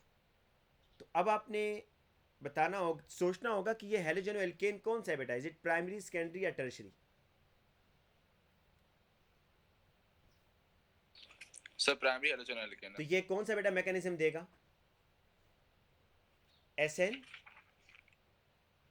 वाला सर। अब मैं आपको एक दफा फिर बेटा इसका बता देता हूँ कि मैकेनिज्म आपने अब वही मैकेनिज्म बेटा फॉलो करना है, कोई नई चीज़ नहीं है, चाहे वो कार्बन चेन इंक्रीज करे या डिक्रीज करे। देखिए कैसे आप करेंगे, मैं आपको बताता हूँ, सिर्फ पहले इसको देख लीजिएगा। ये आपने बेटा अपना जो यहाँ पर रिएक्टेंट है, अच्छा इसको मैं इसलिए ओपन कर रहा हूँ ताकि आपको बेटा जो है ना यहाँ पर एरोज ज़रा क्लियर हो जाए, इसलिए मैंने हाइड्रोजन्स को ऊपर कर दिया। और बेटा यहाँ पर जब भी मैकेनिज्म लिख लेंगे तो आयोनिक OH को लिखेंगे, Na को लिखने का कोई मकसद नहीं है। तो OH negative having lone pair, क्या होगा बेटा, ये इलेक्ट्रोफिलिक सेंटर है, तो ये लोन पेयर से आपने एरो इधर ड्रॉ करना है। बेटा इस डायपोल के मार्क्स होंगे, ये डायपोल आप डालेंगे, यहाँ पर ये लोन पेयर से एरो स्टार्ट करेंगे और ये बॉन्ड कार्बन क्लोरीन का ब्रेक करेंगे। नेक्स्ट स्टेप में आपने क्या करना होगा, ये वही है बेटा, मैं रिपीट कर रहा हूँ बस। नेक्स्ट स्टेप में क्या होगा कि आप एक इंटरमीडिएट बेटा उसको शो करके दिखा दें कि जिस इंटरमीडिएट के अंदर बॉन्ड ब्रेकेज और बॉन्ड फॉर्मेशन हो रहा होगा। बेटा ये कार्बन क्लोरीन बॉन्ड आप ब्रेक करता हुआ दिखाएं और कार्बन OH बॉन्ड आप उसको फॉर्म होता हुआ दिखाएं, और बेटा ऊपर नेगेटिव चार्ज डालना नहीं भूलना, जो आपको ये शो कर रहा है कि 2 न्यूक्लियोफाइल यहाँ पर एट अ टाइम। ये इंटरमीडिएट है, और इंटरमीडिएट बेटा आपका जो है ना कोई स्टेबल चीज़ नहीं होती, ये बहुत ही एक इंस्टेंट के लिए बनता है, और एक इंस्टेंट के बाद ये फ़ौरन कन्वर्ट हो जाएगा इनटू द प्रोडक्ट। तो अब बेटा आप यहाँ पर उसको अपना प्रोडक्ट बनाकर बता दें, CH3 CH CH3 CH CH, और ये बेटा आपके पास आ जाएगा इधर OH, और साथ में Cl नेगेटिव निकल गया। तो ये बेटा मैकेनिज़्म है। इसमें देखें किस किस चीज़ों के मार्क्स हैं। इस डायपोल के बेटा मार्क्स हैं एक, इस करली एरो के बेटा मार्क्स हैं, ये जो करली एरो आपने ड्रॉ किया ये वाला और ये वाला। बेटा इस नेगेटिव चार्ज के मार्क्स हैं, bond formation bond breakage show करना है आपने, ठीक है। तो इन चीज़ों के बेटा इसमें मार्क्स आपको मिलेंगे। ये क्लियर है बेटा, देखें इसमें कोई प्रॉब्लम तो नहीं है। दूसरा वाला मैकेनिज्म हम आज नहीं करेंगे बेटा, वो मैं क्लास में कराऊंगा, सिर्फ आज आपने इसकी प्रैक्टिस करनी है। और आखिर में ये नोट बेटा बार बार लिख लें, ये नोट बार बार लिख लें कि प्राइमरी हेलोजेनो एल्केन्स, क्योंकि ये प्राइमरी है ना बेटा, इसमें अल्फा कार्बन के साथ 2 हाइड्रोजन्स लगे हुए हैं, ये अल्फा कार्बन डायरेक्टली एक कार्बन से कनेक्ट है। तो primary halogeno alkanes gave SN2 type reaction. ठीक है बेटा जी, मैं ताकि अब थोड़ी सी मैंने आपको अल्कीन जी बेटा, जी बेटा पूछें। सर 4 मार्क्स होते हैं ना मैकेनिज्म के? जी इसके 4 मार्क्स है बेटा मैकेनिज्म के। एक डॉटेड लाइंस का, एक नेगेटिव चार्ज का, एक बेटा करली एरो। अब वो यहाँ पर ना कभी डायपोल का और करली एरो का कभी वो एक मार्क मिलाकर दे देता है, ठीक है। फिर नेगेटिव चार्ज का दे देता है बेटा, 1 मार्क आपके प्रोडक्ट का होता है, या मार्किंग स्कीम में देख लीजिएगा, आपको एग्जैक्ट वो बता देगा, उसने आगे 1-1 लिखा होगा। फिर से बता, एल्केन कौन सा होता है जी बेटा? कि जिसके साथ बस एक कार्बन हो, वो होता है ना प्राइमरी हेलोजन एल्केन। बेटा प्राइमरी हेलोजन एल्केन वो होगा कि जिसमें आपका जो अल्फा कार्बन है ना, वो 2 हाइड्रोजन से कनेक्ट होगा। अल्फा कार्बन कौन सा होता है? जो हेलोजन के साथ अटैच होता है, राइट? ठीक है। अच्छा, या फिर आप ये कह दो कि अल्फा कार्बन डायरेक्टली कितने कार्बन से कनेक्ट होगा? 1 कार्बन से कनेक्ट होगा। ये देख लो, 1 कार्बन से कनेक्ट है। ठीक है सर। अभी बेटा मैं टर्शरी पर नहीं आ रहा, हालांकि जो टर्शरी है ना, मैकेनिज्म उसका सिर्फ चेंज है, रिएक्शन तो वही देगा। आप देख सकते हैं, मैकेनिज्म मैं अभी नहीं कराऊंगा बेटा, लेकिन आप ये देख सकते हैं कि this is tertiary halogeno alkene.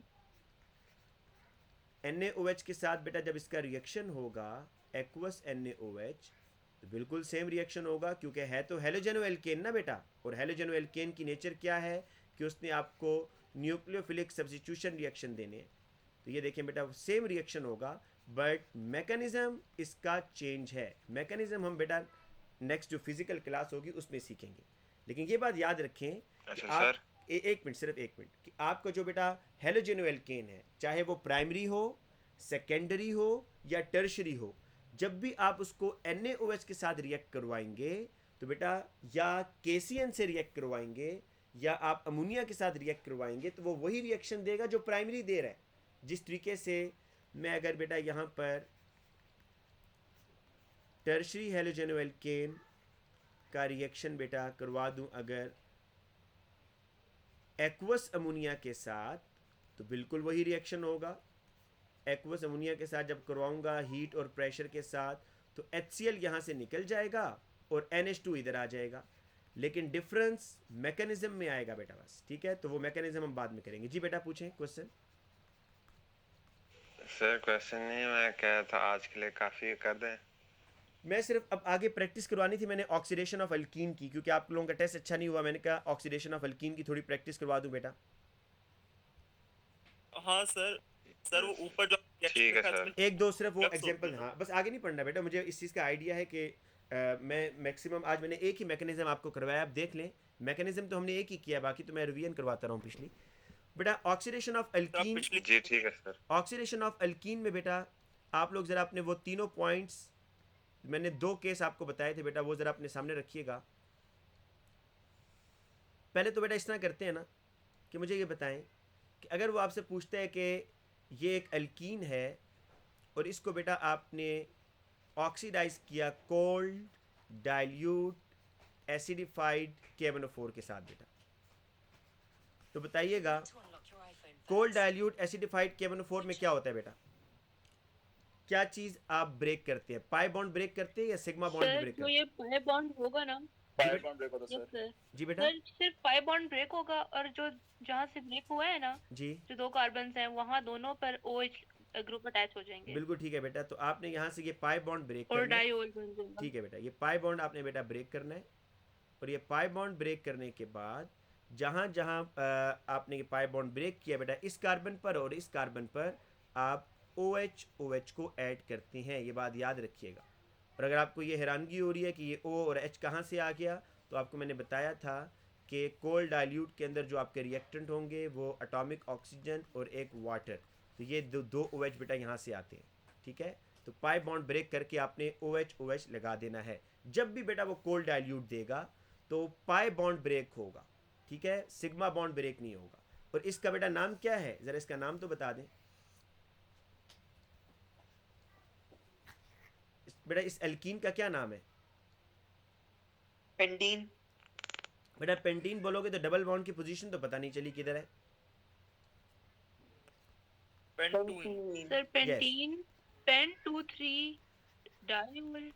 नहीं बेटा, क्या सर बोल रही कंफ्यूज है? हो गया हूँ। Pentyne, pent mean 5 carbons, pent mean 5 carbons, double bond carbon 2 पर है तो 2 इन, डाई इन कहाँ से आ गया भाई? 2 डबल बॉन्ड है क्या है यहाँ पर?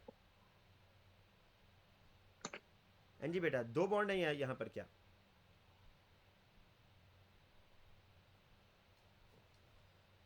नहीं सर। अच्छा, अब बेटा इसको नाम देना है जी, इस प्रोडक्ट को। तो इस प्रोडक्ट को भी नाम देने के लिए ये OH is the functional group. जहाँ से OH जल्दी आएगा वहाँ से काउंटिंग करें, 1 2 3 4 5। बेटा 5 कार्बन है पेंटेन, पेंटेन बेटा। एक OH कार्बन 2 पर है, दूसरा OH कार्बन 3 पर है, तो 2,3 डाइओल। बेटा ये देखें, नाम समझ आया आपको? पेंटेन, एक OH कार्बन 2 पर है, एक OH कार्बन 3 पर, तो 2,3 डाइओल। ठीक है ना बेटा ये नाम, ताकि मैं आगे हॉट कंसंट्रेटेड पर आ जाऊं भी। Okay sir. अच्छा बेटा, अब मुझे ये Yes, sir. बताएं, अब मुझे ये बताएं, हॉट कंसंट्रेटेड के अंदर अगर ये वो आपको दे और कहे जी हॉट कंसंट्रेटेड एसिडिफाइड KMnO4, बताएं जी। केस 1 क्या बताया था हॉट कंसंट्रेटेड के अंदर? जो फर्स्ट स्टेटमेंट लिखवाई थी कि अगर डबल बॉन्डेड कार्बन के साथ बेटा 2 हाइड्रोजन्स होंगे तो, अच्छा पहले तो ये बताया था कि हॉट कंसंट्रेटेड में बेटा आपका जो दोनों बॉन्ड्स हैं पाई और सिग्मा वो ब्रेक हो जाएंगे। ठीक है जी, तो दोनों ब्रेक हो जाएंगे और हर कार्बन किस में कन्वर्ट होगा? कार्बन डाइऑक्साइड में। और हाइड्रोजन्स किस में चले जाएंगे? वाटर में। बेटा कोई ऑर्गेनिक प्रोडक्ट बनेगा इसमें? जी बेटा, इसमें कोई ऑर्गेनिक प्रोडक्ट बनेगा? नहीं बेटा। नहीं सर। दूसरा बेटा देखिएगा,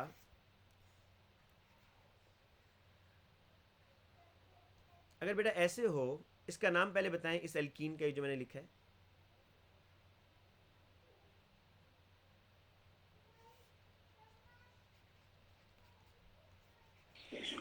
ब्यूटवानीन। ब्यूटवानीन बेटा।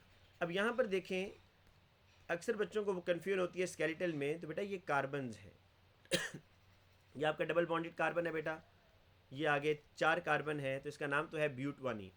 अब जब भी बेटा यहाँ पर आपने हॉट कंसंट्रेटेड करना है तो आपको बताया था कि आपके दोनों बॉन्ड ब्रेक होंगे, पाई और सिग्मा। बेटा इस डबल बॉन्डेड कार्बन के साथ कितने हाइड्रोजन है, ज़रा बताएं सोच के।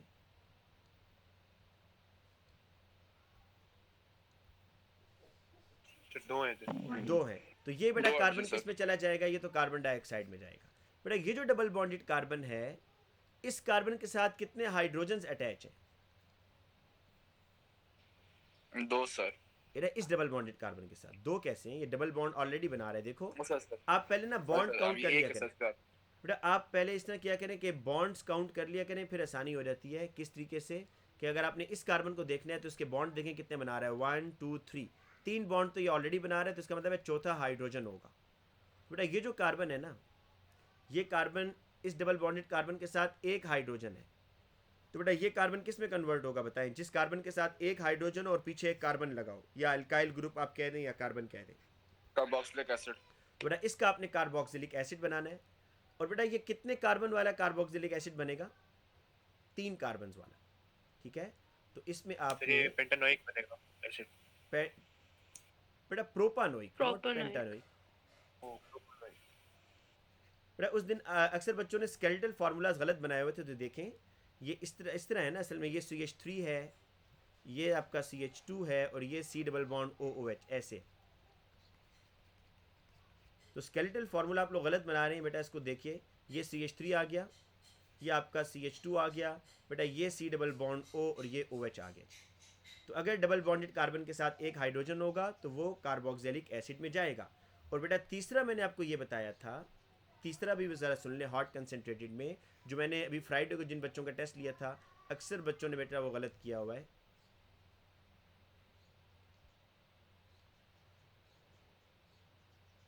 ये जी, इसको ज़रा गौर से देखिए बेटा, यहाँ पर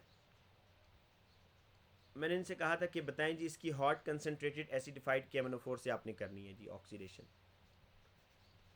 हॉट कंसनट्रेटेड एसिडिफाइड KMnO4। तो आपको एक रूल तो पता है कि जब भी हॉट कंसनट्रेटेड यूज़ होगा, both pi and sigma bond will break. तो बेटा ये दोनों बॉन्ड आपने ब्रेक कर देने। अब ज़रा डबल बॉन्डेड कार्बन पर आ जाए बेटा। ये जो डबल बॉन्डेड कार्बन है, क्या इसके साथ कोई हाइड्रोजन है बेटा? डबल बॉन्डेड कार्बन के साथ कोई हाइड्रोजन है? अगर हाइड्रोजन की समझ नहीं आती तो पहले कार्बन काउंट कर लिया करें बेटा, इसके बॉन्ड काउंट कर लिया करें कि ये जो डबल बॉन्डेड कार्बन है, ये 1 2 3 4 4 बॉन्ड्स बना रहा है, इसका मतलब इसके साथ हाइड्रोजन कोई नहीं लगा हुआ। तो बेटा अगर डबल बॉन्डेड कार्बन के साथ हाइड्रोजन ना हो तो वो कीटोन में जाता है, या आप ये कह दें कि अगर डबल बॉन्डेड कार्बन के आगे पीछे मजीद कार्बन लगे हुए, या अल्काइल ग्रुप कह दें या कार्बन कह दिया करें, एक ही बात होती है बेटा। तो अगर डबल बॉन्डेड कार्बन के साथ फर्दर कार्बन एटम्स अटैच हैं तो वो कार्बन बेटा कीटोन में जाएगा। अब देखें ये जो बेटा ये जो पार्ट है ना, ये आपका कीटोन बनाएगा। कीटोन कैसे बनेगा इसका देखें, फिर मैं ऊपर स्केलेटल भी बनाता हूँ, CH3 C double bond O CH3। बेटा इसका स्केलेटल आप लोगों ने गलत बनाया था फ्राइडे को जो एग्ज़ाम था। इसका स्केलेटल बनाना है तो बस इस तरीके से बना दें, ऐसे और बेटा ऐसे, ये देखें, ठीक है। ये कीटोन है और इसका नाम है प्रोपानोन। 3 कार्बन है बेटा, प्रोपेन और कीटोन की वजह से। कीटोन क्यों कह रहे हैं? क्योंकि कार्बोनाइल के दोनों साइड पर कार्बन लगा हुआ है, तो ONE लगेगा, प्रोपानोन। इसी तरीके से बेटा अगर आप इस पार्ट को देखें, ये जो पार्ट है इसके अंदर भी जो डबल बॉन्डेड कार्बन है ना, ये ऊपर और नीचे कार्बन के साथ अटैच है, ये चेक कर सकते हैं आप। कोई हाइड्रोजन नहीं है इसके साथ, और ये double bonded carbon further alkyl group के साथ अटैच है, ये इथाइल है इधर और इधर मिथाइल है। तो बेटा ये भी किस में जाएगा? कीटोन में जाएगा। इसका देखिए कीटोन कैसे बनेगा, ये 4 कार्बन वाला कीटोन होगा, 1 2 3 4। तो बेटा 4 कार्बन वाला कीटोन आप इस तरीके से बना दें, फिर मैं इसका स्केलेटल आपको सर मुझे एक बात पूछो। एक मिनट, सिर्फ 1 मिनट। ये बेटा ये देखें, ये 4 कार्बन वाला कीटोन, इसका स्केलेटल बनाना है आपने, तो 1 2 3 4 और बेटा ये इस तरह आ गया जी। बेटा पूछो, ब्यूटानोन पूछो बेटा। हाँ जी साथ बेटा क्वेश्चन पूछो। सर आवाज, सर जब हम हॉट कॉन्सेंट्रेटेड एसिडिफाइड KMnO4 से रिएक्शन करते हैं तो फिर कार्बन डाइऑक्साइड कब बनता है, कार्बोक्सिलिक एसिड कब बनता है, और कीटोन कब बनता है? बेटा यही तो बता रहा हूँ मैं साथ, बेटा यही तो मैं बता रहा हूँ। बताएं सर। हेलो साथ, आपको मेरी आवाज़ आ रही है? जी सर आ रही है आवाज। बेटा मैंने यही तो अभी बताया है इस टाइम में कि आपने वो पॉइंट्स लिखे हुए हैं बेटा कि जब डबल बॉन्डेड कार्बन के साथ 2 हाइड्रोजन्स होंगे तो क्या होगा, जब डबल बॉन्डेड कार्बन के साथ 1 हाइड्रोजन होगा तो क्या होगा, और जब डबल बॉन्डेड कार्बन के साथ कोई हाइड्रोजन नहीं होगा तो फिर क्या होगा। ये 3 पॉइंट्स लिखे हुए हैं। लिखते थे सर लेकिन अब भूल गया था। अब मुझे ये बताओ कि ये जो मैंने यहाँ पर बेटा रिएक्शन नंबर 1 आपके सामने रखा हुआ, ये इसमें इथीन की बात कर रहा हूँ, इथीन की। इसको हॉट कंसनट्रेटेड के साथ करना है जी। तो ये जो डबल बॉन्डेड बेटा कार्बन है, इसके साथ कितने हाइड्रोजन लगे हुए हैं? तो बेटा इस अगर डबल बॉन्डेड कार्बन के साथ 2 हाइड्रोजन है, तो वो जो डबल बॉन्डेड कार्बन होगा वो किस में कन्वर्ट होगा? Carbon dioxide. इसी तरीके से बेटा इस डबल बॉन्डेड कार्बन को देखो, ये किस में कन्वर्ट होगा? Carbon dioxide. और जो उसके हाइड्रोजन है वो वाटर में कन्वर्ट होंगे। तो पहला केस बेटा ये है कि अगर आपका डबल बॉन्डेड कार्बन उसके साथ 2 हाइड्रोजन हैं, तो वो कार्बन डाइऑक्साइड में चले जाएंगे और हाइड्रोजन वाटर में चले जाएंगे। ये पहला पॉइंट क्लियर है? जी सर। अब दूसरा पॉइंट बेटा ये था कि अगर आपके पास एक ऐसा अल्कीन है कि जिसके अंदर जो डबल बॉन्डेड कार्बन है वो बेटा एक हाइड्रोजन के साथ कनेक्ट है। डबल बॉन्डेड कार्बन, जब मैं ये कहता हूँ ना एक हाइड्रोजन से कनेक्ट है, तो अल्टीमेटली आपको समझ आ जाना चाहिए कि फिर दूसरी साइड पर कार्बन लगा होगा। तो अब बेटा देखो, ये डबल बॉन्डेड कार्बन एक हाइड्रोजन के साथ कनेक्ट है, तो हॉट कंसनट्रेटेड हम कर रहे हैं, तो दोनों बॉन्ड ब्रेक होंगे या नहीं होंगे? पाई और सिग्मा। और इस डबल बॉन्डेड कार्बन के साथ अगर एक हाइड्रोजन हो, तो ये डबल बॉन्डेड कार्बन किस में कन्वर्ट होगा? तो बेटा इस कार्बन का कार्बोक्सिलिक एसिड बनाओ। ये इसी तरीके से बेटा इस कार्बन को सोचो, ये जो डबल बॉन्डेड कार्बन है जो आपके राइट साइड पर आ रहा है, क्या इस डबल बॉन्डेड कार्बन के साथ भी एक हाइड्रोजन और एक अल्काइल ग्रुप है? अल्काइल ना भी हो तो कार्बन होना चाहिए बेटा। अल्काइल अगर आप ये समझे ना कि उसके साथ की ब्रांचेस लगी हुई हैं, तो एटलीस्ट डबल बॉन्डेड कार्बन के साथ अगर एक हाइड्रोजन है तो समझ जाया करें वो कार्बोक्सिलिक में ही जाएगा, तो दूसरी साइड पर कार्बन ही लगा होगा ना। तो बेटा इसका भी आपने कार्बोक्सिलिक एसिड बनाना है। तो बताएं कितने कार्बन वाला कार्बोक्सिलिक एसिड बनेगा? 3 वाला सर। 3 वाला। तो ये बेटा एक एथेनोइक बना है और एक प्रोपानोइक एसिड बना है। लेकिन बेटा इसके अंदर मैंने एक चीज़ और भी आपको बताई थी, वो भी सुन लो कि अगर आपके पास बेटा सिमेट्रिकल अल्कीन हो, सिमेट्रिकल अल्कीन ये होता है कि जिसमें डबल बॉन्ड देखो ऐसी पोजीशन पर आ रहा है कि अगर आप बॉन्ड कट करो तो 2 इक्वल पार्ट्स में डिवाइड हो जाए। दिस इज सिमेट्रिकल अल्कीन या नहीं बेटा? ये सिमेट्रिकल अल्कीन है या नहीं है? जी बेटा अगर आप इसको हॉट कंसनट्रेटेड से पास करवाओ तो बताओ इस पार्ट का क्या बनेगा बेटा? कीटोन बनेगा, कार्बोक्सिलिक एसिड बनेगा, कार्बन डाइऑक्साइड बनेगा। इस डबल बॉन्डेड कार्बन के साथ एक हाइड्रोजन है कार्बोक्सिलिक एसिड और एथेनोइक एसिड बनेगा। और बेटा इसी तरीके से अगर आप दूसरे पार्ट को देखो तो बेटा इसका कौन सा कार्बोक्सिलिक एसिड बनेगा? यही बनेगा सर। यस। तो बेटा इस एक चीज याद रखो कि अगर आप किसी अल्कीन की ऑक्सीडेशन करो और उससे आपके पास एक ही कार्बोक्सिलिक एसिड बने, तो समझ जाओ कि जो आपका अल्कीन है वो सिमेट्रिकल है। ठीक है? Okay sir. अब देखो, अगर आपके पास एथेनोइक एसिड बन रहा है और वो आपसे कहता है जी आप इसका मुझे ज़रा बताएं जी, एथेनोइक एसिड बन रहा है, बताएं इसका अल्कीन क्या है। तो आपको बेटा ये तो पता होगा ना कि एथेनोइक कार्बोक्सिलिक एसिड तभी बनेगा अगर डबल बॉन्डेड कार्बन के साथ एक एक क्या हो, हाइड्रोजन हो।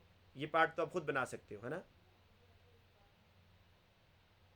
और फिर आपने क्योंकि एथेनोइक एसिड बनाना है तो एक एक कार्बन दोनों साइड पर और लगाओगे। या ये समझ लो कि जितना आपके पास बेटा एसिड में कार्बन होंगे ना, आप सिमेट्रिकल अल्कीन बनाने के लिए कार्बन उसके डबल कर दोगे। सपोज यहाँ पर एथेनोइक एसिड बन रहा था, तो जो आपका अल्कीन होगा उसमें 4 कार्बन होंगे, तभी आपका बेटा एथेनोइक एसिड बन पाएगा। तो आपके बेटा पेपर में वो इस तरह के क्वेश्चन बार बार पूछता है कि आपने एक अल्कीन की ऑक्सीडेशन की और आपके पास सिंगल प्रोडक्ट बना है, 2 नहीं बने, बताएं जी आपका अल्कीन क्या है। तो जब भी वो ये कहे कि सिंगल प्रोडक्ट बना है तो समझ जाएं कि आपका अल्कीन सिमेट्रिकल है, और जो आपका प्रोडक्ट बना होगा बेटा, आपने उस प्रोडक्ट के मुकाबले में कार्बन एटम डबल कर देने होंगे अपने रिएक्टेंट के अंदर और सिमेट्रिकल अल्कीन बनाना होगा। ये क्लियर है बेटा? ताकि मैं तीसरे केस पर आऊँ। सर यहाँ तक। और तीसरा बेटा मैंने केस ये बताया है, बेटा तीसरा केस मैंने ये बताया था कि अगर आपका जो डबल बॉन्डेड कार्बन है, अगर उस डबल बॉन्डेड कार्बन के साथ दोनों साइड पर कार्बन एटम लगे हो, डबल बॉन्डेड कार्बन के साथ दोनों साइड पर कार्बन एटम हो, या ये समझ लें आसानी के लिए कि डबल बॉन्डेड कार्बन के साथ कोई हाइड्रोजन नहीं है, डबल बॉन्डेड कार्बन के साथ कोई भी हाइड्रोजन नहीं है और आप उसकी बेटा हॉट कंसनट्रेटेड के साथ ऑक्सीडेशन करना चाह रहे हैं, तो फिर आपने दोबारा डबल बॉन्ड दोनों ब्रेक कर देने हैं और बेटा इस डबल बॉन्डेड कार्बन जिसके साथ कोई हाइड्रोजन नहीं है बल्कि वो ऊपर नीचे कार्बन के साथ या अल्काइल ग्रुप के साथ कनेक्ट है, तो उस डबल बॉन्डेड कार्बन को बेटा कीटोन में भेजना है और इस C डबल बॉन्ड O और इसके दोनों साइड पर बेटा ये आपने अल्काइल ग्रुप जो कि पहले से लगा हुआ है लगा दें। इसी तरीके से बेटा ये जो आपका पार्ट होगा ये भी देखें ना, ये डबल बॉन्डेड कार्बन जो है इस डबल बॉन्डेड कार्बन के साथ कोई हाइड्रोजन नहीं है बेटा। देखिए पहला केस था 2 हाइड्रोजन होंगे कार्बन डाइऑक्साइड में जाएगा, वो नहीं है। 1 हाइड्रोजन होगा कार्बोक्सिलिक में जाएगा, वो भी नहीं है। तो यहाँ पर तो कोई हाइड्रोजन नहीं है बल्कि दोनों कार्बन अटैच है, तो इसको भी बेटा आप कीटोन में भेजेंगे और ये 4 कार्बन वाला कीटोन बनेगा। अब मुझे ये बताएं, अब आपके पास जब double bonded carbon sir ketone क्या तब बनता है जब डबल बॉन्डेड कार्बन जो है उसके साथ दो अल्काइल ग्रुप्स अटैच्ड हो। बेटा अल्काइल अगर आप कहेंगे ना फिर आपको रिंग में मसला आता है, बच्चे कहते हैं सर रिंग में अल्काइल नहीं है। आप ये समझ लें कि डबल बॉन्डेड कार्बन के साथ 2 कार्बन्स लगे हो, हाइड्रोजन कोई ना हो। लेकिन एक तरीके से मेनली चीज अल्काइल ही है यानी ना, अल्काइल या कार्बन, या आप ये भी बेटा इसको काफी तरीके से सोच सकते हैं। देखें डबल बॉन्डेड कार्बन के साथ अगर कोई हाइड्रोजन नहीं होगा तो वो कीटोन में जाएगा, फिर भी ये काम कर रहा है। डबल बॉन्डेड कार्बन के साथ दोनों कार्बन्स लगे हों, फिर भी डबल बॉन्डेड कार्बन के साथ अगर आप कार्बन की टर्म यूज कर लें तो वो हर जगह पर अप्लाई हो जाएगा मेरा ख्याल है, तो कार्बन को याद कर लें फिर। अब बेटा देखें यहाँ पर जो सर अगर फर्ज करें कोई सिमेट्रिकल एल्कीन है जिसके साथ 2 डबल बॉन्ड कार्बन है, जो जिसके साथ 2 यानी कि जो एक सिमेट्रिकल एल्कीन है जिसका एक कीटोन बनेगा जी जी ऑक्सीडेशन के जरिए। हाँ बिल्कुल जिस तरह यानी कि बना रहा हूँ, आ रहा हूँ उस पर। CH2 कर दे तो फिर बेटा अभी आ रहा हूँ उस पर, आ रहा हूँ। सिर्फ पहले ये बता दूं फिर सिमेट्रिकल। बेटा देखिए यहाँ पर आपके पास 2 डिफरेंट प्रोडक्ट्स बने हैं, तो इन 2 डिफरेंट प्रोडक्ट्स की बेस पर क्या आप ये कहेंगे कि आपका अल्कीन सिमेट्रिकल है? आप चेक कर सकते हैं, नहीं आपका अल्कीन अनसिमेट्रिकल है बेटा, सिमेट्रिकल नहीं है। ठीक है जी। अच्छा बेटा अगर ये जुहेब जो पूछ रहा है इसको ही मैं बता दूं,